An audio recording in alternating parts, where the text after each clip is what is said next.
여러분 안녕하십니까? 오늘은 팔품사의 엄마에 해당하는 동사에 대해서 시작하는 시간입니다. 동사는 굉장히 방대합니다. 학원 선생님이나 학교 선생님이 여러분에게 묻습니다. 학생의 입장에서 여러분들이 대답을 해야 됩니다. 너희들이 가장 어려워하는 부분이 뭐야? 네가 가장 어려운 문법이 뭐라고 생각해? 대답해봐. 뭐라고 대답하시겠습니까? 혹자는 시제라고 할 거고 조동사라고 할 거고 전치사 접속사니 여러 가지 얘기를 할 겁니다. 근데 실제로 통계를 내보면요, 대부분 학생들이 어려워하는 것들을 다 대답을 종합해보면 대부분 한 60에서 70%가량의 대답은 전부 동사와 관련된 것을 어려워한다는 것을 알 수 있습니다.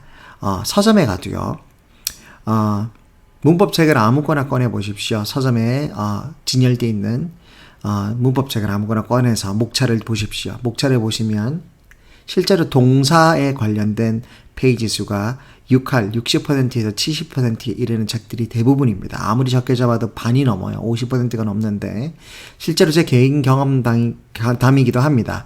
제가 한국에 갈 때마다 어떤 문법책들이 나왔나 한 번씩 둘러보곤 하는데 실제로 그런 문법책들을 볼 때마다 대부분 지금 제가 말씀드린 퍼센테이지를 벗어나지 않습니다. 그만큼 동사가 홀로 방대하다는 거고요. 동사를 잡는 자 영어를 잡는다는 그런 말이 있습니다. 학원 선생님들 사이에서. 동사를 잡아야 영어가 보입니다. 나머지 것들은 다 허울이에요. 실제로는요. 한국말도 그렇잖아요. 주어를 말하는 거는 누구나 쉬워요. 주어는 어느 나라 언어나 명사이다 보니까 본태적으로 굉장히 쉽습니다. 명사는 그냥 한 단어. 그렇죠? 아무리 말을 못하는데도 단어 하나는 누구나 말할 수 있죠. 펜이면 펜, 책상이면 책상, 물이면 물. 이거 가지고 말을 얼버무리는 사람은 없습니다. 그 다음 나올 게 문제죠. 그 물이 어땠다고, 그 책상이 어땠다고, 그 펜이 어땠다는 건데 그걸 서술하기 위한 단어들이 저희들 머릿속에는 아직 없죠. 그쵸? 근데 그 나열하는 단어들이 한 단어로 이루어질 수도 있고 두 단어로 이루어질 수도 있고 세 단어 이상의 동사구로 이루어질 수도 있습니다. 동사는 굉장히 길어질 수도 있고 짧을 수도 있어요. 여기서도 문제가 발생하는데 여러분들이 실제로 동사가 뭐냐라고 물어봤을 때 학생들에게 동사를 정의할 수 있는 사람들이 그렇게 많지 않습니다. 영어를 많이 배웠다고 하는 사람들조차도 학원 선생님들이나 학교 선생님들조차도 이런 질문을 받으면 적잖이 놀란다고 합니다. 실제로 저도 그랬으니까요. 실제로 동사에 해당하는 것들을 다 돼봐라고 하면 쉽게 되는 사람이 별로 없어요. 영어를 오래 공부하는 사람조차도. 그래서 실제로 제가 여러분에게 방금 말했던 대로 서점에 가서 동사가 얼마나 되는지 한번 목차를 보고 판단해봐. 페이지 수를 재봐. 그럼 60%에서 70%는 다 동사 관련된 걸 거야 라고 말을 해줘도 여러분들은 그 동사에 관련된 모든 것들을 모르시기 때문에 실제로 측정을 할 수가 없죠. 그래서 제가 준비했습니다. 영어의 가장 핵심인 홀로 영어의 전반부, 거의 반 이상을 담당하는 동사에 대해서 이렇게 완전 해부하는 시간을 갖도록 하겠습니다. 정말 중요합니다. 제가 할 모든 강의들 중에서 오늘 수업이 아마 제일 중요할지도 몰라요. 왜냐하면 저는 이걸 동사 개론이라고 부르기도 하는데 영어를 전공하신 분들은 아마 이거에 대해서 꽤 익숙하실 거예요. 다만 이렇게 정립된 책들은 없어요. 저도 짜집기 한 거고 제가 여러 책들로 본 걸로부터 제가 제 스스로 이렇게 제 식대로 만든 거니까요. 어차피 지식이라는 게 그렇거든요. 저희들은 다 지식 도매상 아니면 소매상 아니겠습니까? 누군가가 진짜 지식을 만드는 사람들은 이 세상에 극소수죠. 근데 이미 있는 지식을 갖다가 가공하고 처리해서 여러분들께 또 되팔고 제공하고 나누고 하는 겁니다. 저도 그 중에 하나고요. 그런 의미에서 제가 가진 이 지식들도 누군가에게서 얻은 누군가 선배들로서 그리고 또 누군가의 선생님의 강의 자료를 보고 제 식대로 소화한 것이니까요. 세상에 없는 말을 제가 하는 게 절대 아닙니다. 시중에 있는 거의 수십 권의 문법책들을 제가 종합해서 제 식대로 꼭꼭 씹어서 강의하는 거니까 맞는다고 생각하시는 분들은 이 강의 스타일이 맞는다고 생각하시는 분들은 이 강의들을 한번 따라와 보시고 혹시 오늘 강의가 끝난 다음에 여러분 책장에 먼지가 좀 쌓여 있을지도 모르는 그런 문법책을 한번 꺼내 보셔서 제 말이 맞나 틀리나 한번 시험해 보십시오. 만약에 틀리다면 저한테 댓글 달아주십시오. 그럼 제가 개인적으로 이렇게 사과를 하겠습니다. 저는 틀리지 않는다고 자신을 하거든요. 자, 강의 시작해 볼게요. 자, 팔품사의 엄마에 해당하는 동사입니다. 자, 이전 시간에 명사와 대명사, 감탄사에 대해서 했습니다. 자, 1세대, 자, first generation이라고 제가 명명했고 가장 중요한 SV를 담당한다고 했습니다. 어차피 감탄사는 쇼핑만 하는 이모기 때문에 여기에서 중요한 위치를 담당하지 않습니다. 그래서 나가리라고 제가 과격하게 말씀드렸었고 필수 성분은 대명사랑 명사였죠. 아빠와 삼촌입니다. 이것들이 SOC를 문장에서 담당함으로써 주인공과 나머지를 다 차지해버려요. 그러니까 나머지는 이들을 서술해 줄 수 있는 중간의 시소의 중간에 해당하는 무게추, 즉 중간에서 중심을 잡아주는 동사 중심주의라고 하는 영어의 큰 뼈대, 뿌리, 그리고 근원, core를 설명할 수 있는, 즉 바로 동사에 대해서 잡으시면 되겠습니다. 오늘은 그 시간입니다.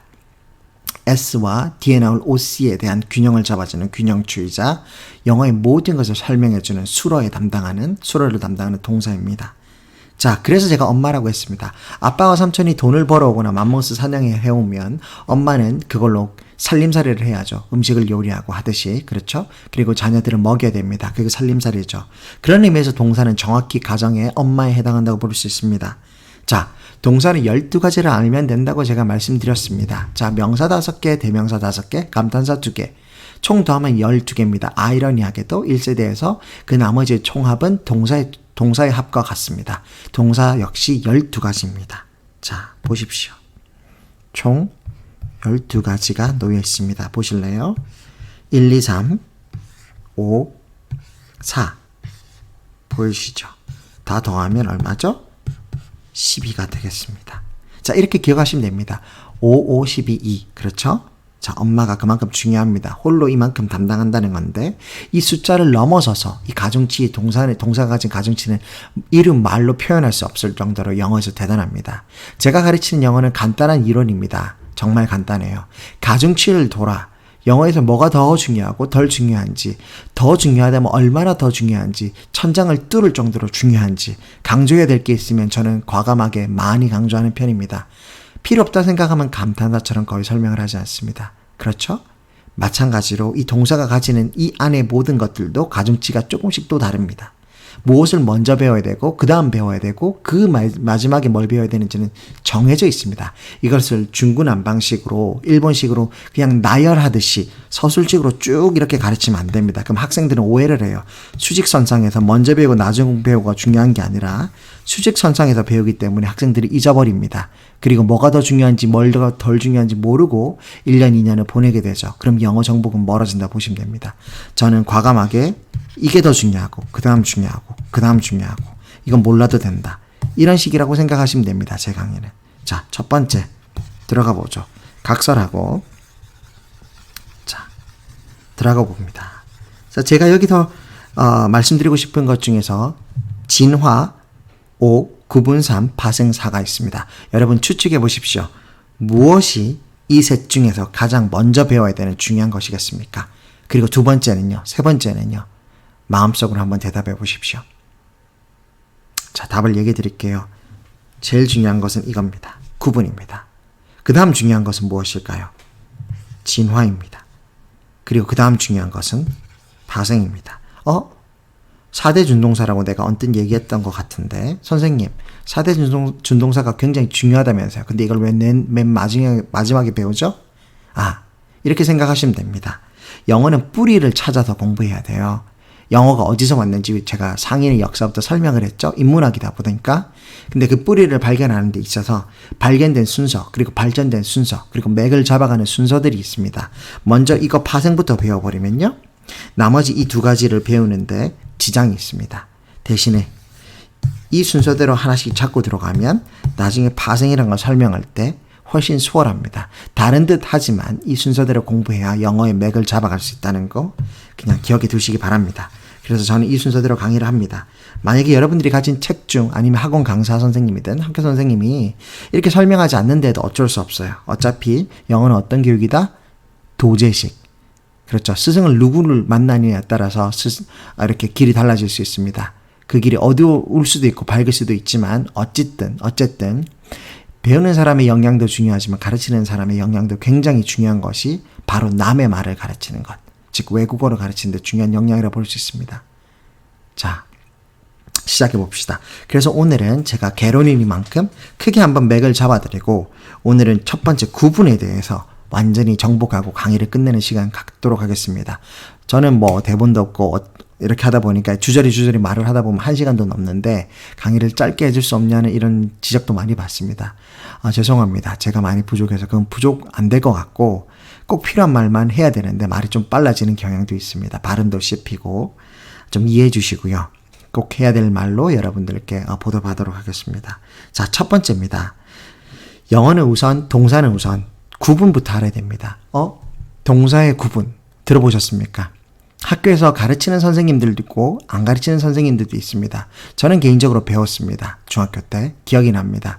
그런데 정확히 구분을 짓고 이건 이렇다 저건 저렇다라고 말씀하시기보다는 예제를 들면서 이거는 비동사고 이건 일반 동사라고 그런다. 이건 동작 동사고 상태 동사라고 그런다. 이건 자동사고 이건 타동사야.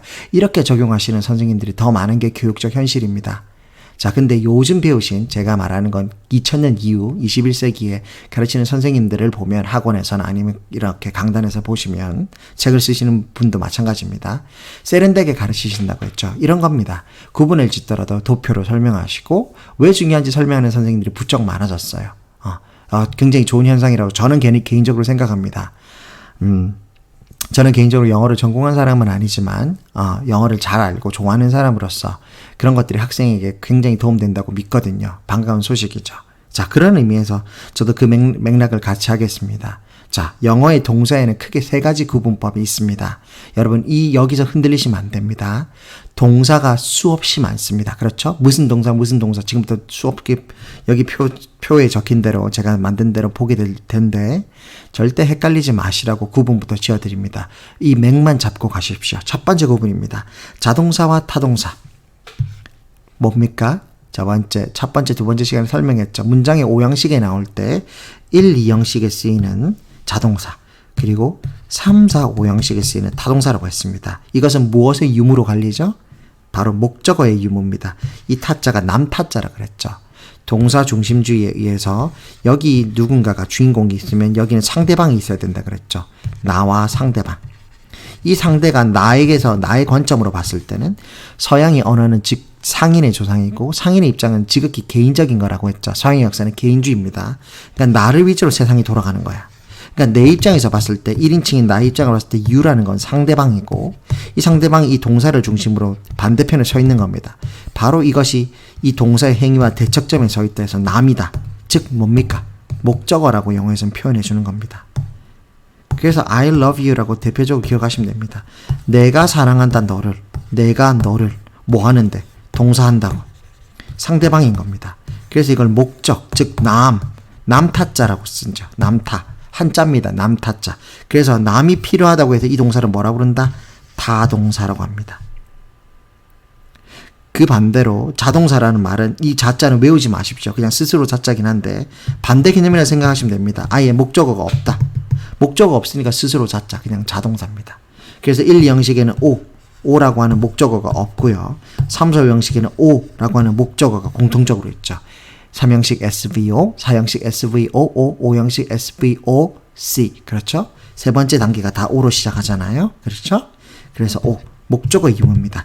이렇게 해서 목적어의 유무로서 1, 2형식과 3, 4형식을 가르는 자동사와 타동사를 구분할 수 있습니다. 이게 첫 번째 뿌리입니다. 문장의 5형식을 무조건 잡고 가셔야 됩니다. 자, 두 번째입니다. 자, 두 번째는 비동사와 일반 동사입니다. 자, 비동사 3개 말해 보십시오. 답은 3가지입니다. 이거 모르시는 분은 없어야 됩니다. am, are, is입니다. 수없이 외우셨죠? 중학교 1학년 때 am, are, is 밖에 없습니다. 나머지 이 3가지를 제외한 나머지가 전부 다 바로 일반 동사입니다.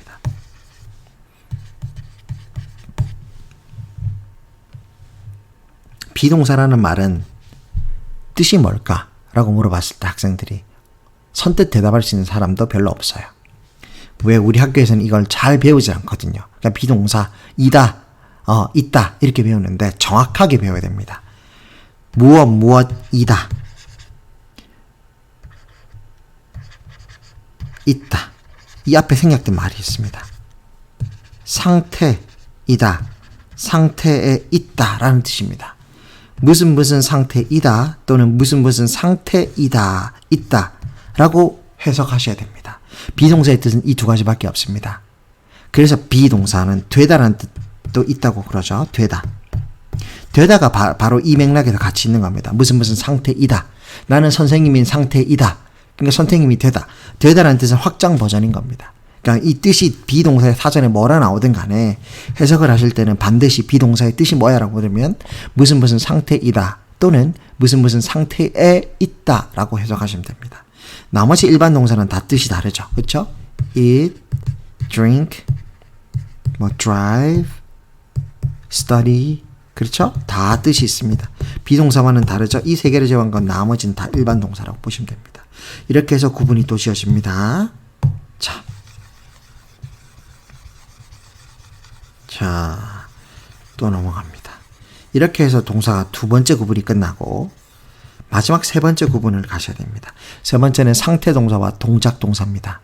자, 상태 동사는 뭐고 동작 동사는 뭐냐? 이것은 꼭 ing의 유무랑 갈리는데요. 우리 한국인이 되게 좋아하는 게 ing죠.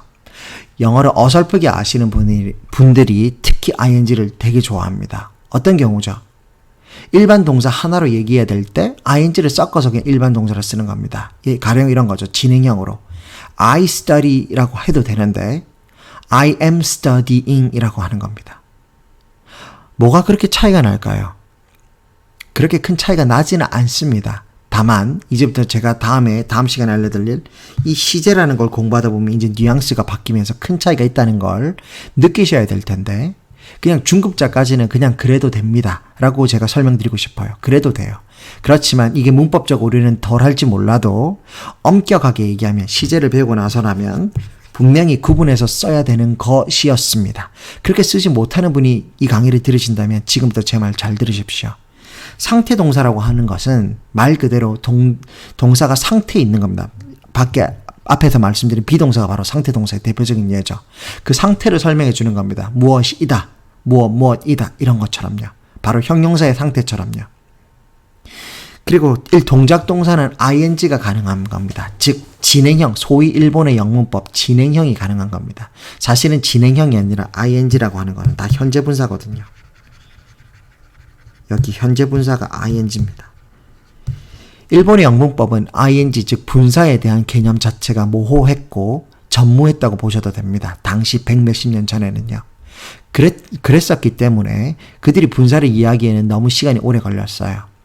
후에 영문법이 진화되고 그리고 학자들이 점점 연구를 해서 이렇게 영문법에서 분사가 도드라지는 스탠드아웃 하는 계기를 마련하게 되지만 그거는 한참 뒤의 얘기고요.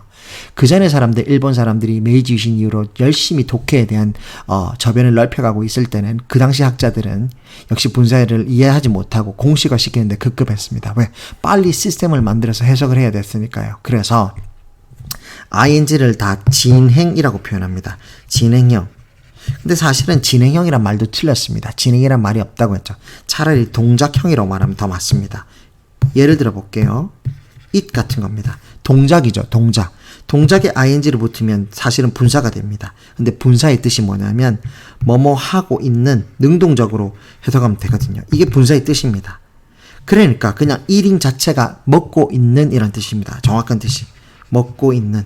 자, 여러분 뭐가 느껴지시나요? 먹고 있다라는 말 자체가 뭐죠? 한국말로? 진행의 의미가 들어가 있죠. 그러니까 일본 사람이든 한국 사람이든 우리가 오해를 했던 겁니다. 아, 진행형이라는 문법이 따로 있었나 보다. 아닌데 말이죠. 진행형이라는 문법은 없습니다. 그냥 eating이라는 뜻 자체가 이미 진행을 내포하고 있는 소위 진행을 내포하고 있는 현재 분사입니다. 현재 분사의 뜻이 현재적으로 해석한다 해서 분사예요. 현재적으로 분했다. 동사가. 말 그대로 현재 형태, 하고 있는, 그러니까 즉 먹고 있는입니다. 자, 그래서 다시 일본 영문법으로 잠깐 돌아가죠. 동작 동사는 말 그대로 ing가 가능합니다. 소위 우리가 학창시절 배웠던 진행형이 진행이란 말 자체가 지금부터 잘 들으십시오. 진행이란 말은 일본의 영문법에서 말입니다. 저는 이것이 틀렸다고 생각합니다.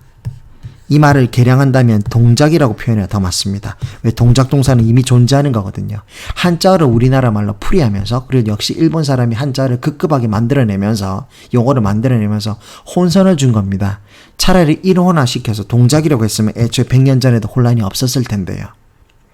이제서야 이런 작업을 하기에 좀 늦었다면 어쩔 수 없죠.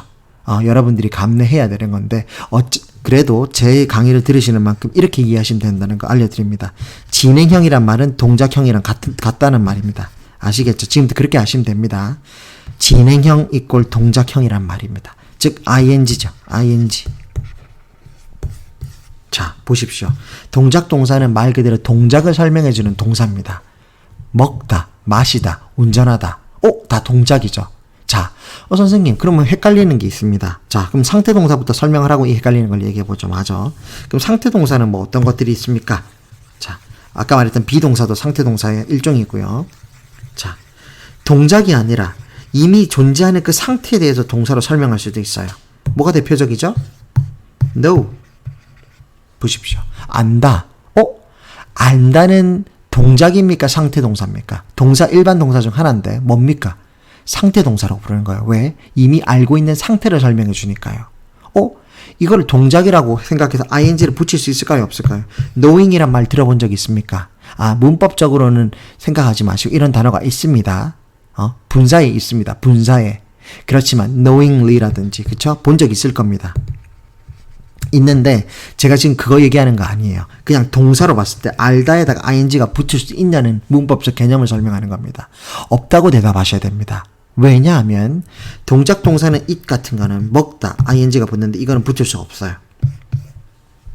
안다는 것은 상태이기 때문이죠. 자, 이 두 가지를 그럼 구분하는 법을 제가 알려드릴게요.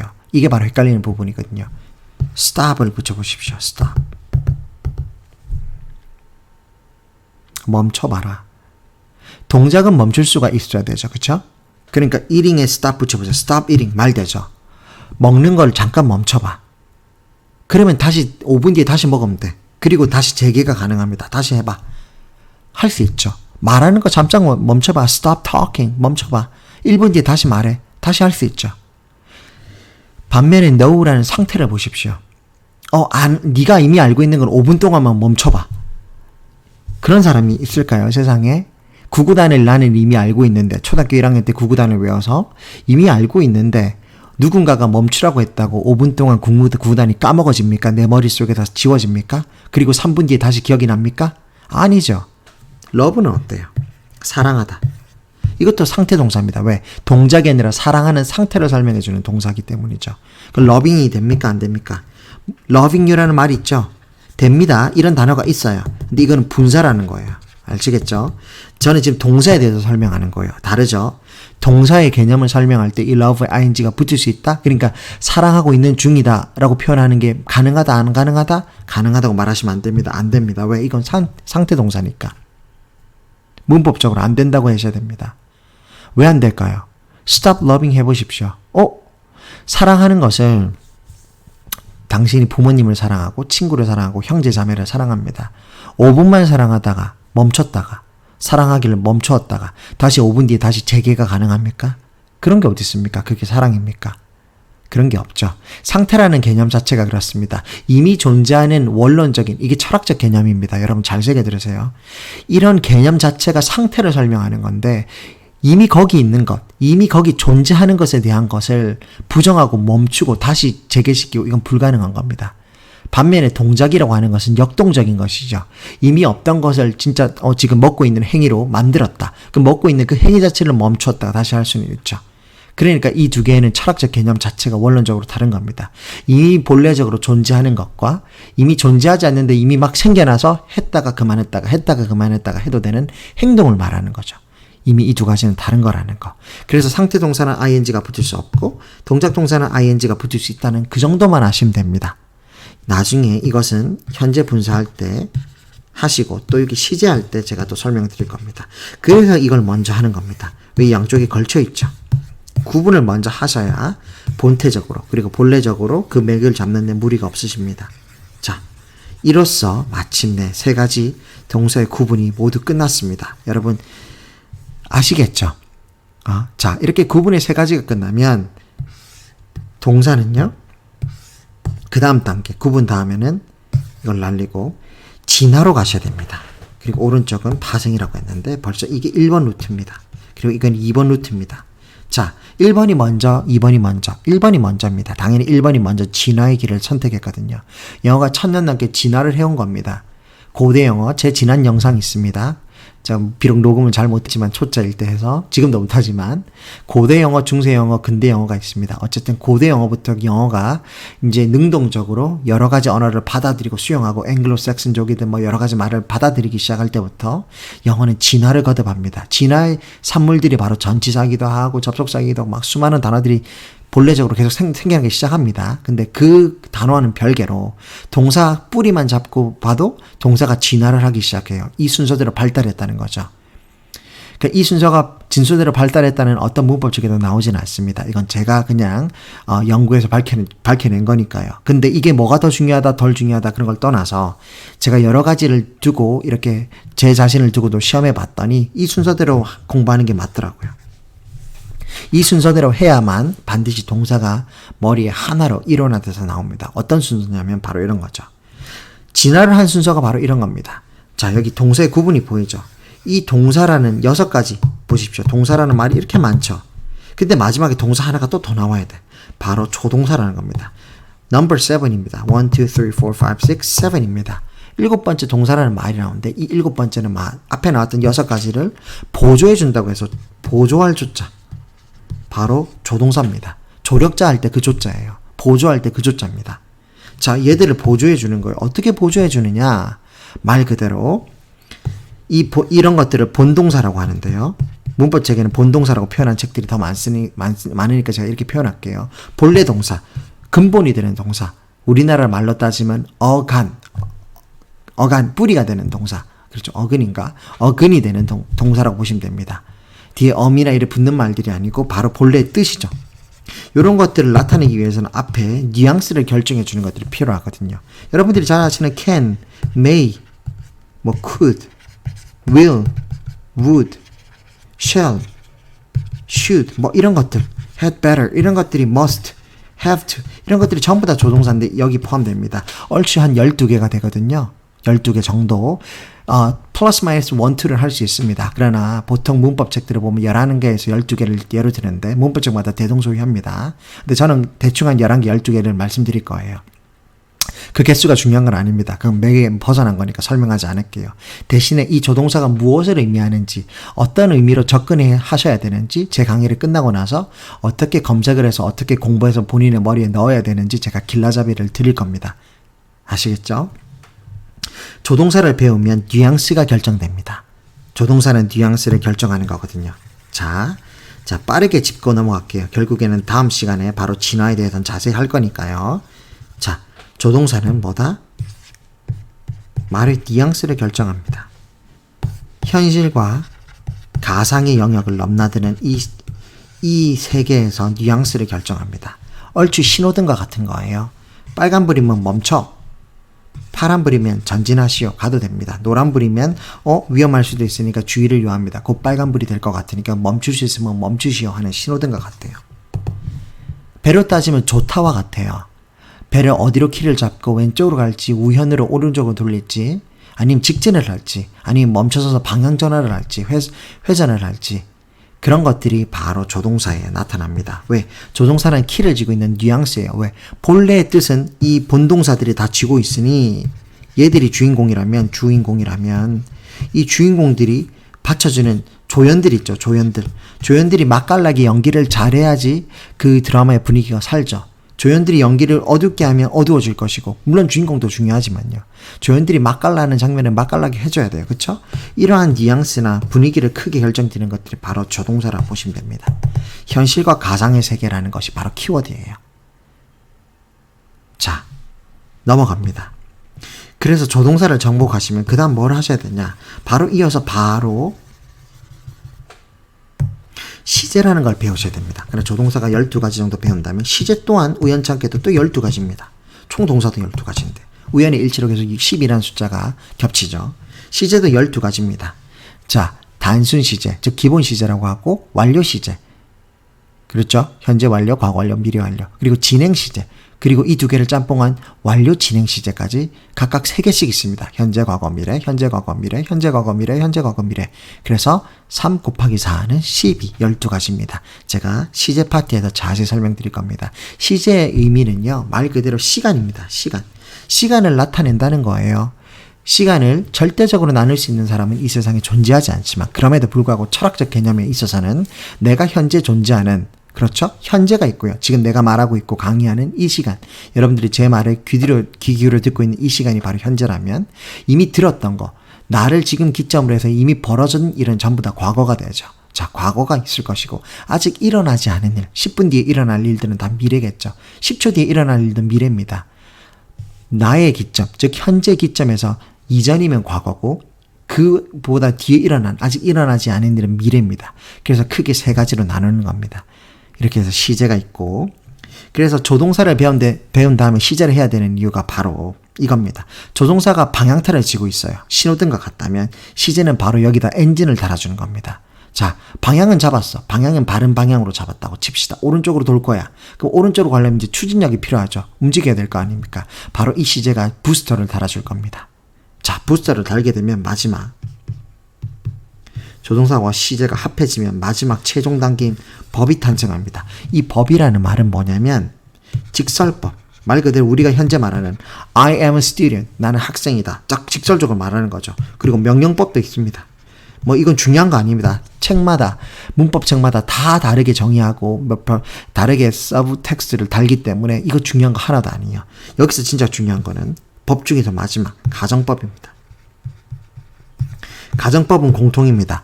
중학교 때부터 고등학교, 그리고 대학교, 토익, 그리고 토플, 그리고 IELTS, 공무원 영어, 그리고 뭐 편입 영어 할 것 없이 모든 종류의 시험에 다 등장하는 건 가정법입니다. 만점 방지용이기도 하고요. 영어를 정말 잘하고 싶다 하면 이 가정법이 바로 3대 문법 중 하나입니다. 정말 내가 끝까지 가고 싶다면 가정법도 잡으셔야 됩니다. 대부분 가정법의 정답률은 30%에 지나지 않아요. 우선 학생들이 있는 집단을 제외하고 보통의 학교에서 가정법을 시험 문제로 내면 어렵게 내든 쉽게 내든 통계적으로 33% 정도, 많아봐야 40%. 정답률이 그거밖에 안 나오지 않습니다. 정말 어려운 문법이죠. 소위 말해서 100점 방지용이기도 합니다. 자, 왜 이 가정법이 어렵냐? 우리나라 말에 잘 없는 거거든요. 자, 간단히 설명드릴게요. 다음 강의에 안 그래도 설명드릴 거니까.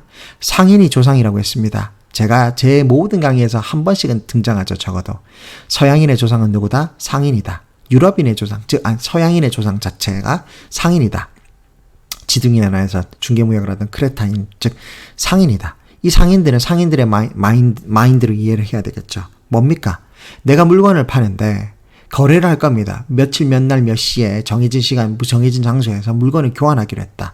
나와 내 상대가 만나서 동사라는 중심축을 두고 거래를 하기로 한 겁니다. 근데 상인들은 정확해야 되죠. 왜? 그게 그들의 신용이니까요. 그렇죠? 내가 정확하지 않는다면 아마 사는 사람도 오해를 할 것이고, 그럼 거래 차질이 미뤄지고, 그러면 분쟁이 생깁니다. 그렇죠? 그러니까 서양인들이 이런 분쟁을 조정하기 위해서 법이 유난히 발달할 수밖에 없었던 거예요. 세부하게. 인정이란 게 없거든, 그들에게는. 왜? 거래가 한번 틀어지면 굉장히 큰 문제가 발생하니까요. 그러니까 바로 이 영미법에서는, 바로 서양인들의 영미법에서는 죄가 그렇게 무거운 겁니다. 그리고 자세하고 굉장히 법이 무서운 거예요. 우리 같은 대륙법, 그러니까 일본의 영향을 받은 대륙법은 되게 법이 가볍죠. 왜? 인정이 호소하거든요. 우리나라 사람들, 한중일, 유교 문화권이죠.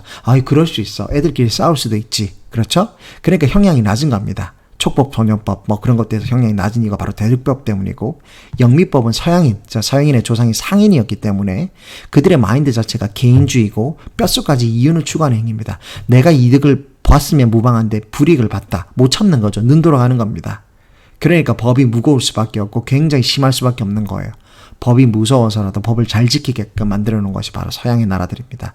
자, 이야기가 딴 데서 했는데 같은 맥락에서 설명드리자면, 서양인들, 즉 상인들이, 조상인 상인들이 거래를 할 때 내가 오늘 사과를 100개 팔기로 했는데 상대방한테 내 곳간에 진짜 100개가 있어야지 팔 수 있을 거 아닙니까? 왜? 오늘 당장 거래하는데 100개가 어디서 나오겠습니까? 그렇죠? 만약에 100개가 없는데 100개가 있는 것처럼 말해서 판다면 사기인 겁니다. 그럼 거래 당사자가 거리에 나와서 아마 열받아 할 거예요. 그렇죠? 없는데 왜 있다고 얘기했냐? 그렇죠. 상인들에게 있어서는요, 사실과 사실이 아닌 것을 구분해 주는 게 굉장히 중요했습니다. 우리 농경문화, 또 동양의 한중일에서는 그게 그렇게 중요하지 않아요. 아유, 오늘 돼도, 내일 돼도 그만이지, 뭐, 주기만 해. 뭐, 한 달 뒤에 갚아도 돼. 그런 거 없습니다. 그렇죠? 어음이란 거, 즉시 결제를 해야죠. 그렇죠? 서양인의 마인드, 즉 상인의 마인드입니다. 그렇기 때문에 조동사가 바로 현실과 가상의 세계라고 했는데, 바로 이겁니다. 가상. 현실은 직설법이라면, 가상은 가정법을 얘기하는 겁니다. 그 시제도 마찬가지입니다. 아직 일어나지 않은 거, 일어났던 거, 그리고 현재든 완료든 여기다 부스터를 달면 여기다 바로 이렇게 연결이 되는 거거든요. 가정법. 실제로 일어나지 않았고 내가 없는 것을 없다고 표현해 주는 게 바로 가정법입니다. 그들은 실제로 자기가 팔 수 있는 것과 팔 수 없는 것을 구분해서 말을 했거든요. 상인이다 보니까. 이런 거죠. 내가 내일 복권에 당첨된다면 내가 너를 행복하게 해줄 텐데. 자, 이게 가정법입니다. 복권에 당첨될 수 있는 확률이 얼마죠? 통계마다 다르긴 합니다만 어쨌든 대략 뭐 700에서 830만 분의 1 정도로 봅니다. 복권마다 다릅니다. 인구마다 다르고 나라마다 다르긴 할 테지만 거의 1000만 분의 1 정도의 확률을 가지고 복권에 당첨된다는 것은 거의 불가능하죠. 꿈에서나 나올 법한 일이죠. 그렇기 때문에 이런 거는 실제로 일어난다고 생각해서 말을 하면 안 됩니다. 그럼 사기예요. 내가 내일 복권에 당첨된다는 것은 가정이죠. 그러니까 가정을 얘기할 때 그 어떤 누구가 강한 뉘앙스로 얘기하겠습니까? 그렇죠? 나 내일 복권에 당첨되면 좋겠다. 내가 너랑 결혼해서 행복하게 해줄 텐데. 이렇게 얘기하지. 나 내일 복권에 당첨될 거니까 너 행복하게 해줄게. 이렇게 말하는 사람이 어디 있어요? 그럼 듣는 사람이 놀랄 거예요. 이 사람 정말 미친 사람인가? 또라이인가? 그렇죠. 직설법이라고 하는 것은 현실의 얘기예요. 그러니까 실제로 가능하고 실행 가능하고 누가 들어도 내가 지금 듣는 당사자가 들어도 실행 가능하다. 이 사람의 능력이나 직업적인 거나 성향으로 봤을 때 분명히 정말 내일이면 100만 원을 갖고 나올 수 있는 사람이다. 정말. 그러면 가정법이 아니라 직설법으로 얘기했을 겁니다. 동의를 하겠죠. 듣는 사람도. 파는 사람도 사는 사람도 동의를 했을 겁니다. 그렇죠? 그런데 진짜로 내가 그럴 상황이 안 됐는데 한번 가정해 보는 겁니다. 내가 복권에 당첨된다는 거 가정해 보는 거죠. 그럼 듣는 사람도 이미 들으면서 알고 있습니다. 지금 이 사람이 가정법으로 얘기하는구나. 실제 거래가 아니라 가짜 거래구나. 즉 가상의 세계를 얘기하는구나 하고 듣는 겁니다. 그래서 조동사를 먼저 익게 되는 겁니다. 가정법의 전에. 왜 조동사가 벌써 방향타를 쥐고 있거든요. 그래서 조동사만 똑바로 익혀놓고 시제를 뒤에 부스터로 달면 자동적으로 가정법이 됩니다. 여러분들이 학창시절에 많이 배웠던 정말 시험 문제 나옵니다. 중학교 3학년 중간고사나 기말고사에 꼭 이 문제가 나와요. 집들이에 갔어.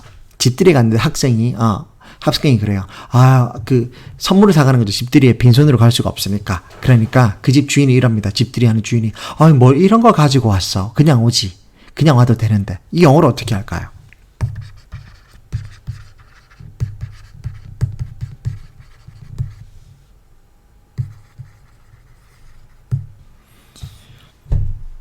사지 말지 그랬어 라는 말입니다. Should not have pp 라고 하는 겁니다. should는 조동사입니다. 조동사에다가 have pp라고 하는 시제를 달았더니 뭐가 됐냐? 가정법이 된 겁니다. 이 사람은 지금 물건을 샀어 안 샀어? 집들이 한다고 이미 내가 가방에 들고 가서 독독 문을 두드린 겁니다. 그렇죠? 다이슨 청소기를 가지고 한 거야. 그러니까 이미 나는 샀는데 집주인이 얘기하는 겁니다. 겸연 짜고서 뭘 이런 걸 다 샀어. 안 사도 되는데 안 샀어도 되는데 그냥 오지. 그러니까 you shouldn't have bought that 이렇게 표현하는 거다. 사지 말지. 근데 이미 샀는걸? 이게 바로 조동사 플러스 시제는 가정법이 되는 중요한 예입니다. 많아요. could pp도 있고요. would pp도 있고 must have pp도 있습니다. 자, 이런 거 중학교 때 많이 공식으로 외웠을 겁니다. 외우지 않으셨다면 괜찮습니다. 이제 저랑 배우실 거니까요. 자, 층동사로 시제로 말할 수 있는 방법이 거의 한 30가지 정도가 됩니다. 30가지 좀 넘는데 그걸 다 그냥 하나씩 눈으로 보시면 큰 동사의 맥락이 잡힙니다. 시제에 대한 감각이 생기고요. 자, 그건 나중에 하도록 하고 제가 이걸 통해서 보여드린 겁니다. 조동사 플러스 시제는 법이 된다는 것, 즉 가정법을 얘기하는 겁니다. 왜 그들이 상인이었기 때문에 실제로 있는 것과 있지 않는 것을 구분해야 됐거든요. 자세하게 제가 다음 시간에 말씀드릴 테니까 넘어갈게요. 너무 길게 얘기하면 저는 좋지만 여러분들도 머리도 아프고 계속 강의가 길어지니까요. 자, 그리고 다음 봅시다. 다음은 뭐냐면 바로 태입니다. 자, 태는 혹 문법 책들을 보시면 이거는 먼저 이거부터 말씀드릴게요. ten은 voice라고 하는 건데 영어로 이 voice라고 하는 건 말 그대로 voice. 자, 목소리를 얘기하는 겁니다. 자, 제가 아까 톤을 얘기했죠. 뉘앙스를 얘기했죠. 이게 뉘앙스입니다. 이게 톤이기도 합니다. 자, 가정법을 말할 때는 톤이 굉장히 다운됐고 직설법 얘기하면 톤이 굉장히 업됐죠. 말 그대로. 가정을 얘기하면 나 복권 당첨되면 부드럽게 얘기합니다. 톤이 다운된 거예요. 그걸 제가 어떻게 다운되는지 시제가 어떻게 변하면서 다운되는지 다음 시간에 보여드릴 겁니다. 시제 할 때, 가정법 할 때. 근데 보이스도 마찬가지입니다. 그 맥락에서 다음 보이스까지 넘어가셔야 돼요. 테라고 하는 건 목소리라는 건데 두 가지 목소리가 있어요. 능동적인 목소리 그리고 수동적인 목소리. 그래서 이거를 능동태라고 그러고요. 능동 목소리, 이거는 수동적인 목소리라서 수동태라고 그럽니다. 어려운 말 아닙니다. 능동, 즉 주어와 목적어의 관계가 있습니다. 여기 이게 동사라는 중심으로 동사 중심주의죠. 동사가 센터이면서 앞쪽에는 주어가 뒤쪽에는 O 또는 C가 위치한다. 동사 중심주의인데 동사의 위치로 앞과 뒤가 거래 상대자가 되어 있습니다. 근데 서양은 개인주의라 그랬죠. 주인공이 우선 나야. 1인칭이니까. 그러니까 내 위주로 주인공 S 입장에서 이제 바라보는 겁니다. 이쪽을 바라보는 거예요. 어떻게 볼 것이냐. 내가 하는 행위를 능동적으로 설명해 주면 이 동사가 보세요. 내가 buy 내가 산다. 능동적인 거죠. 뭐를 사는데? the pen 그 펜을 산다. 그렇죠. 내가 사는 겁니다. 사다. 능동적이죠. 나의 이 행위에 내 주체적인 행위를 그대로 설명해 주죠. 이건 어려운 게 없어요. 우리나라 개념에 그대로 있으니까. 이거 틀린 사람은 없어요. 중요한 건 서양의 개념에 있는 수동태라고 했습니다. 제가 수동태가 왜 어렵다 그랬죠? 서양은 모든 것이 개인주의입니다. 상인들이라 그랬죠. 그러니까 이 물건조차도 그리고 정신이 깃든 모든 것조차도 사람하고 동등하게 취급하는 거야. 왜? 이들은 뿌리 깊게 평등사상, 개인주의 사상이 뿌리 잡혀 있거든요. 상인의 마인드인 데다가. 그러니까 뭐가 됩니까? 이 펜조차도 주어가 될 수 있는 거야. 우리나라 말로는 상상이 안 될 텐데 서양인들의 개념으로 이게 말이 됩니다. 이게 바로 철학이에요. 서양 사상을 보십시오. 근현대 보기 이전에 고대 사상, 그리스, 로마 철학 이어받았죠. 특히 그리스, 그렇죠? 소크라테스부터 시작해서. 그렇죠? 인본주의 철학인 인간이 이성을 중시하는 그런 철학들의 영향을 받았습니다. 격까지는 다 걷어내시고요. 어쨌든 그 철학의 맥락에서 보시면 내가 생각하고 내가 이성을 가지고 내가 남을 대하는 데 있어서 굉장히 이런 것들에 있어서 자유로웠어요. 그러니까 우리 유교 문화에서는 높고 낮음이 분명했던 것이 그러니까 스승과 제자, 아버지와 아들 그렇죠. 분명히 상하가 느껴지시죠. 이게 우리 동양 문화권에서 느껴지는데 이게 유교라서 그래요. 근데 서양 문화에서는 수평적인 겁니다. 수평적. 그렇죠? 이리로 가도 저리로 가도 시소와 같은 거예요. 시소. 그래서 제 비유가 시소라고 드는 건데 이 시소를 정확히 이해하시면 됩니다. 그러니까 어느 것을 한쪽으로 기울기 전에 종사가 중심을 잡아줘요. 그러니까 이 중심에 있는 O도 역시나 S가 될 수 있는 겁니다. 제 말 맞습니까? 위치가 바뀐다 이 말입니다. 이 수동태라는 것은 이 목적어가 S가 되고 S가 이게 된다는 소리거든요. 위치가 바뀐다는 소리야. 그러니까 몇 형식 문장의 5형식 중에서 뭐뭐만 되겠습니까? 목적어가 있는 것만 되겠죠. 즉 3형식, 4형식, 5형식만 수동태가 있는 겁니다. 그리고 목적어의 개수대로 수동태가 나올 수 있는 거예요. 맞죠? 4형식은 5잖아요. 공식이. 외우라 그랬죠. 그러니까 4형식은 수동태가 몇 개 나올 수 있다? 2개. 3형식은 목적어가 하나잖아. SVO. 수동태가 몇 개 나올 수 있다? 1개. 5형식은요. SVO 그 다음에 C잖아요. 그러니까 목적어 하나예요. 어떤 사람들은 OC니까 그 목적격 보호도 목적어 아니냐 해서 이거 목적격 아니냐고 묻는데 목적격 아닙니다. C죠. C. 보호입니다. 5형식도 목적격은 하나이기 때문에 목적은 하나이기 때문에 수동태는 한 가지 나옵니다. 자, 이런 식으로 책을 보시면 다 이해되실 겁니다. 어려운 거 하나도 없어요. 자, 넘어갑니다. 자, 이런 거에 대해서 제가 설명드릴 거고요. 그래서 진화와 파생부터는 굉장히 쪼개서 하루에 하나씩 설명드려야 돼요. 한 강의 때마다. 조종사 하나, 시제 하나, 법 하나, 태 하나 이런 식으로요. 그렇게 안 하면 여러분 머리 터지십니다. 자, 그리고 마지막 일치입니다. 이 일치는 깍두기 같은 거예요. 마치 전체적인 팔품새에서 감탄사와 같은 거죠. 있어도 그만, 없어도 그만입니다. 단순히 개념만 잡고 가면 됩니다. 어쨌든 이 모든 나머지 이렇게 4개가 일치를 나머지를 다 정립하고 난 다음에 일치 영역이 태어났거든요. 어떤 거냐? 수와 성 그리고 격을 일치시켜라 이 말입니다. 즉 주어와 동사에 있어서 이거를 일치시키란 말입니다. 어떻게? 수는 단수면 단수, 복수면 복수, 성은 남성이면 남성, 여성이면 여성. 그리고 격은 주격이면 주격, 소유격이면 소유격, 목적격이면 목적격, 이렇게 격을 맞춰서 쓰라 이 말입니다. 이제 이 동사에 왜 주어에 따라서 달라질 수가 있잖아요. 주어가 I면 당연히 am, 비동사의 단수형을 써야 되죠. he면 또 is를 써야 되겠죠. 그쵸? 격도 맞추고. 그쵸? they면 복수를 써야 됩니다. 그래서 are를 쓰는 겁니다. 이런 거. 성도 맞추고, 격도 맞추고, 수도 단수면 단수, 복수면 복수, 이렇게 맞추라는 겁니다. 이렇게. 맞춰라, 맞춰라. 이게 일치 영역입니다. 일치는 몇 가지만 풀어보시면 금방 됩니다. 일치에 대한 문제들도 항상 모든 시험에서 적어도 한 문제는 나옵니다. 토익에는 거의 한 문제에서 두 문제씩 반드시 빠지지 않고 나옵니다. 10점 거저 먹는 거죠. 자, 그래서 이 순서대로 진화를 했고, 이렇게 세 가지 잡고 이렇게 잡으시면 마지막 영역이 바로 중요한 파생 영역입니다. 제가 왜 여기만 색깔펜으로 빨간색, 파란색, 빨간색, 파란색 했겠습니까? 정말 중요합니다. 중요하니까 뒤에 배운 것도 있지만 어쨌든 발생된 순서대로 제가 가르쳐 드린 겁니다. 1번 먼저, 그 다음에 2번, 그리고 마지막 3번입니다. 자, 파생이란 말 그대로 여러분 주식을 주식을 안 해보신 분도 있겠지만 주식이란 것 자체가 이렇습니다. 제가 잠깐 주식에 대해서 얘기하겠습니다. 제가 주식에 대해서 잘 알아서 얘기하는 건 아니고요. 이게 상식이니까 한번 영어에 대해서 접목시켜 봐서 제가 한번 말씀드려 볼게요. 주식이 바로 뭐냐면 말 그대로 아직 현실에 일어나지 않는 가치를 보고 미래 가치를 보고 투자를 하는 거거든요.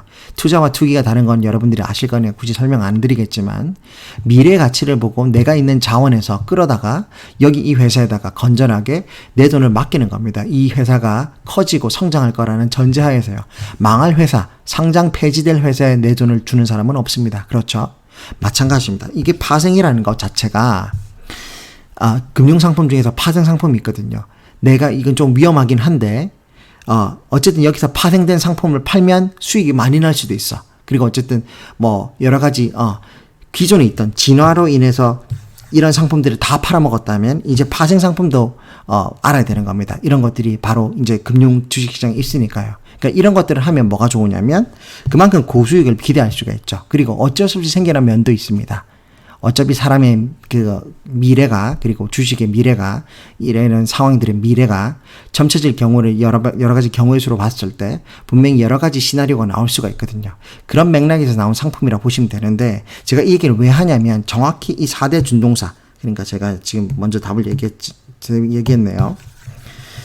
자, 이것들을 파생 상품을 저는 4대 준동사라고 부릅니다. 이거는 제가 말하는 게 아니고 죄송합니다. 원래 있단 말입니다. 4대 준동사. 자, 동사가 있는데 준동사가 또 웬 말이냐? 하나, 둘, 셋, 넷, 다섯, 여섯, 7개까지 동사가 나왔는데 또 준동사라고 제가 여덟 번째 동사라는 말을 또 썼네요. 자, 동사 이렇게 많으니까 동사가 어려운 겁니다. 자, 맥을 잡아보죠. 준동사란 말은 준한다 소리입니다. 준한다가 무슨 뜻이죠? 동사가 되기에는 아직 모자란데 동사에 준하는 효과를 낸다고 해서 준동사입니다. 조동사랑 다르죠. 조동사는 애초에 이 본동사를 보조하기 위해 태어난 조연입니다. 근데 얘는 조연이 아닙니다. 조연의 조자가 아니라 바로 주인공이 될 수 있을 만큼 역량을 가지고 있는데 형식상으로는 주인공이 아닌 거죠. 왜? 동사라는 이 본동사가 엄연히 자리 잡고 있으니까요. 형식상으로는 주인공이 아닌데 주인공급의 역할을 한다 이 말입니다. 조연인가요? 조연 아니에요.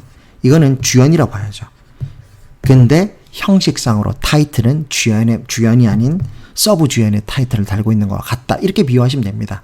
근데 왜 얘들이 파생 상품이냐? 말 그대로 동사가 파생한 거거든요.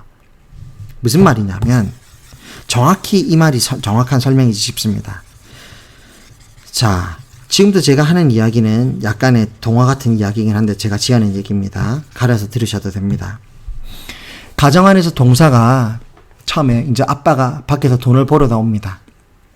그런데 여러분도 알다시피 명사가 돈을 벌어 옵니다. 아빠나 삼촌이 돈을 벌어 오는데 여러분도 알다시피 고대부터 중세부터 근대까지 영어는 계속 진화를 합니다. 제 지난 영상에도 나오지만 중세시대 셰익스피어라든지 제프리 초서의 영문학을 기점으로 해서 전 세계적으로 영어가 뿌리를 내리거든요. 그리고 영국의 산업혁명이 터집니다. 그러면서 완전하게 영어가 영어가, 영국인의 언어인 영어가 전 세계 공용어로 자리 잡기 시작하는 것이죠. 그리고 2차 세계대전까지 미국이 승전하면서 완벽하게 전 지구적으로 근 100년간 저희는 영어에서 벗어나지 못하고 있습니다. 모든 지구상의 모든 국가가요.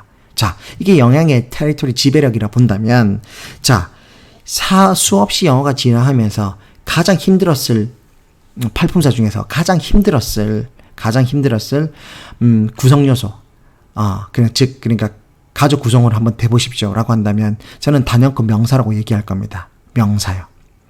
대명사는 말 그대로 명사를 대신해 주는 거니까 더 늘어날 게 없습니다. 그거 그대로예요.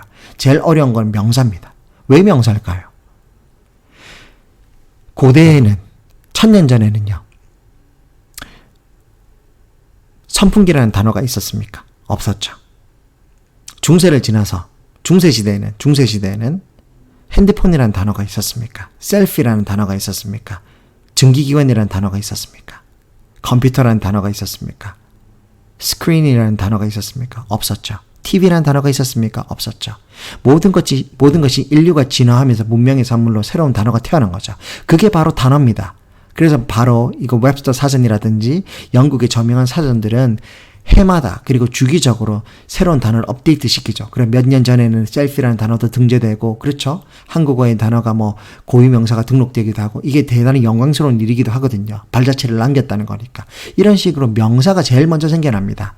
근데 1000년 전보다 지금 그러면 명사가 도대체 몇 개나 더 생겨났을까요? 바로 아빠가.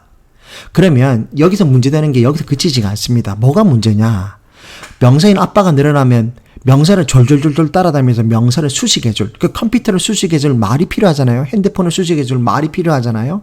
핸드폰이 뭔데? 라고 했을 때 수로로 표현할 수도 있습니다. 핸드폰은 기계다. 근데 이게 전부가 아니죠. 또 다른 수로가 뭐가 필요합니까? 바로 형용사죠. 이걸 설명해 줘야 될 거 아닙니까? 즉 명사를 따라서 수식해주는 말, 즉 형용사가 필요해진 겁니다. 즉 명사의 개수만큼 적어도 그 이상으로 형용사가 늘어난 겁니다. 핸드폰을 설명하려면 반짝반짝거리는, 그리고 뭐 무슨 하여튼 어쨌든 뭐 하이 테크놀로지라든지 막 여러 가지 단어를 막 새롭게 만들어서 설명을 해줘야 됩니다. 그렇죠? 적어도 그 명사보다 적어도 한 개 이상의 형용사가 생겨나기 시작하는 겁니다. 그렇죠? 그러니까 명사와 형용사가 과부하가 걸리기 시작하는 겁니다. 자, 들어보십시오. 그러면 가정 안에서 회의가 일어납니다. 아빠가 돈을 벌다가 지쳐서 너무 일이 많아서 업무 과로로 지금 지쳐 쓰러지기 일보 직전이야. 근데 아빠 대신에 다 큰 장남이 아빠 일 돕겠다고 공장에 가서 열심히 일을 하네. 아빠 일 좀 돕겠다고? 그럼 장남도 그래도 너무 힘들어요. 거의 병 걸리기 직전이야. 그럼 그걸 보고 있는 내가 가장 사랑하는 나의 남편과 내가 가장 사랑하는 내 장남, 즉 아들, 눈에 넣어도 아프지 않은데 아들이 이렇게 고생하는데 엄마가 가만히 있습니까? 세상에 그런 엄마가 어딨어? 그런 엄마 없어. 모성애는 그보다 위대하잖아요. 어떻게 합니까? 일 때려 치우라고 말할지언정 근데 그거 아픈 건 못 본다 이거지. 내 자식이나 내 남편이 쓰러지는 건 못 봐. 어떻게 하느냐? 엄마가 위대해요. 엄마는 용감하죠. 어떻게 한다? 기질을 발휘합니다. 여보, 가정회의를 수집하는 거야. 여보, 그리고 장남, 너희 앉아봐. 너희 너무 힘들어하지. 과로지, 쓰러지기 일보 직전이지. 엄마가 다 알고 여보, 내가 다 알아. 어떻게 할 거냐면 당분간 잠깐만 정지해봐. 내가 할게. 어떻게 할 거냐면 기존에 있던 말 더 이상 만들지 말고, 그러니까 여보가 더 이상 돈을 벌어오는 건 어쩔 수 없어. 우리가 가게를 유지해야 되니까 계속 단어가 늘어나. 근데 형용사, 장남아 잠깐 쉬어봐. 어떻게 할 거냐면 엄마가 기존에 있던 말로 새롭게 너희 형용사나 새롭게 만들지 마. 장남아 만들지 마. 내가 기존의 세상에 있던 말로 형태를 바꿔서 너희들의 부담을 덜어줄 거야. 알겠지? 아빠 당신도 마찬가지야. 남편, 내가 당신 부담 덜어줄게. 사전에 없는 말 괜찮아. 돈 벌어 오지 마. 잠깐 쉬어. 장남아 너도 쉬어. 내가 할게. 그래서 동사가 자기 배가 아파서 낳은 자식들이 바로 조동사 시제 법태일치라면, 이게 친자식이라면 이 파생은 바로 입양합니다. 입양 자녀입니다. 4명의 자녀를 입양합니다. 어떻게 입양하느냐? 이것도 쌍둥이로. 제가 팔품사 얘기했었죠. 팔품사. 일환성 쌍둥이 두 쌍. 뭐죠? 전치사와, 먼저 형용사와 부사. 전치사와 접속사. 일환성 쌍둥이. 얘들이, 제가 잘못 설명했네요. 잠깐만요. 이게 친자식이 아니라, 잡으세요. 얘들은 입양하라 비교했는데, 자, 동사가 배 아파서 낳은 자식, 친자식이 팔품새에 나오죠. 뭐죠? 명사, 동사가 결혼해서 이란적 쌍둥이 두 개를 낳잖아요. 그쵸? 두 쌍. 뭐죠? 형용사, 부사, 전치사, 접속사. 이 네 명이 배 아파 낳은 친자식이라면 가슴으로 낳은, 배가 아파서 낳은 게 아니라 가슴으로 낳은 입양한 자식 네 명이 바로 투부정사와 동명사, 이란성 쌍둥이. 현재 분사와 과거 분사, 이란성 쌍둥이. 총 이렇게 두 쌍처럼 이쪽도 두 쌍 이렇게 입양하게 되는 겁니다. 색깔 제가 다르게 했죠. 바로 이 둘이가 형제지간이고 이 둘이가 형제라서 그렇습니다. 제가 자세하게 설명드릴게요. 아시겠죠? 그러니까 이거는 정말 중요한데 중요한 만큼 제가 색깔을 달리 했다는 그 정도만 알고 계시면 됩니다. 자, 넘어갑시다. 저 벌써 1시간이 다 돼가는데 넘어갑시다. 자, 이렇게 해서 12가지를 다 배우면 오늘 마지막으로 제가 한 번 더 정리하고 이 시간 끝내도록 하겠습니다. 첫 번째 슬라이드에서 제가 이미 동사의 구분에 대해서 다 말씀드렸으니까 더 말씀드릴 건 없어요. 자, 이게 1번이라는 거. 제일 중요했다는 것만 아시면 됩니다. 구분. 그래서 이거를 뭐라 부르냐? 세 가지 동사의 구분이라고 그러는 겁니다. 구분 또는 구분법. 동사 아까 몇 가지 나왔죠? 앞에 보세요. 하나, 둘, 셋, 넷, 다섯, 여섯, 일곱. 그리고 제가 뭐라고 썼죠? 준동사라고. 8. 준동사 8개 썼잖아요. 그쵸? 동사만 얘기해도 벌써 8가지의 동사가 이렇게 문법책에 어지럽게 나옵니다. 여러분, 이 강의를 듣지 않고 혼자 공부하면 얼마나 어려우실지 전 짐작도 못할 겁니다. 정말 어렵습니다. 수많은 학생들이 좌절하는 걸 봤고 정말 어려워하는 걸 봤어요. 그래서 제가 이렇게 정립을 하기 이르는 겁니다. 그러니까 이야기로 만들면 쉬울 것 같아서. 마찬가지 맥락입니다. 구분법을 먼저 아셔야 됩니다. 반드시요. 모든 것에는 대쌍, 쌍을 이루는 것들이 존재합니다. 공부는요. 언어도 마찬가지지만 반드시 공통점과 차이점을 통해서 공부하셔야 효율이 늡니다. 상인의 마인드로 공부하십시오. 자, 차이가 나죠. 차이를 찾으십시오. 그러면 여러분들 기억에서 오래 남을 겁니다. 기억이라는 게 간단하거든요. 측두엽에 있는 해마, 히포캠퍼스로 단기 기억으로 저장됩니다. 며칠간.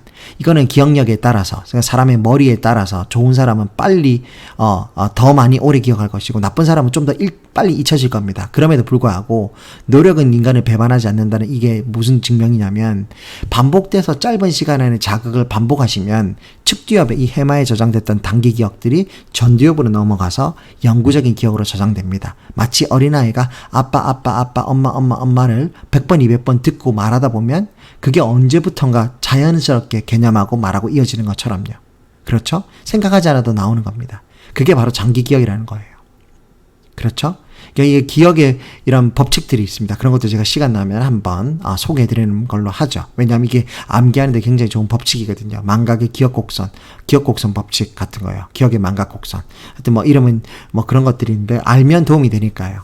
이것처럼 대쌍으로 공부하시는 법도 하나의 방법이라는 거 알아두시면 되겠습니다.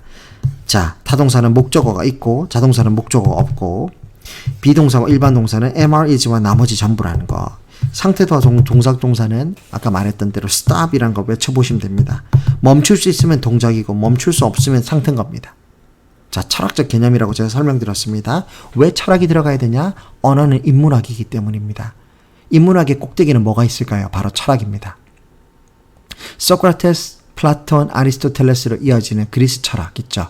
우리 서양에서 말하는 서양의 철학은 바로 여기서 시작하는 겁니다. 이 서양의 물줄기를 그대로 타고 저 멀리 있는 유럽부터 서양의 나라들이 근대화 그리고 이제 문화, civilization 그러니까 문명화를 꽃피웠다고 하도 무방하십니다. 그렇기 때문에 여러분들이 공부하는 이 서양의 문화, 즉 언어도 영어도 서양의 철학이죠. 그러니까 이것을 그들의 철학적 배경 그리고 그들의 인문학적 역사적 배경 그렇죠? 그러니까 상인이 어떻고 저쩌고 제가 자꾸 역사 얘기를 하는 겁니다. 이렇게 큰 카테고리의 인문학적 측면에서 접근하셔야 됩니다. 그렇죠? 그렇게 하시면 분명히 영어도 꼬리가 잡힐 거라는 거 그리고 나중에는 길이 보이신다는 거 꼭 믿고 따라와 주십시오. 그럼 오늘 강의는 여기까지 하고요. 다음 시간에는 제가 약속드린 대로 이제 여기 진화에 있는 것들을 하나씩 할 겁니다. 너무 이거는 방대하고 중요해서 한 번에 하나씩 1시간씩 강의를 해야 끝날 것 같습니다. 일치 같은 경우는 마지막에 이 태랑 같이 해도 되겠지만요. 하나, 둘, 셋, 넷. 한 4시간 걸리겠네요. 강의 4개가 필요할 거고 여기서는 아마 한 강의 하나, 이거 2개, 강의 둘 이렇게 하면 될 것 같아요. 자, 그렇게 하도록 하겠습니다. 한번. 자, 지금 이로써 이제 지금 마지막 1세대의 마지막 제일 중요한 동사에 대해서 물꼬를 텄다고 볼 수 있습니다. 자, 구분을 끝냈습니다. 나머지 다음 시간에는 진화에 대해서 공부하도록 하겠습니다. 안녕히 계시고요. 좋은 밤 되시고, 그리고 코로나19 때문에 많이 고생하시는데 꼭 힘내시고 아프지 마시고 건강하시길 바라겠습니다. 다음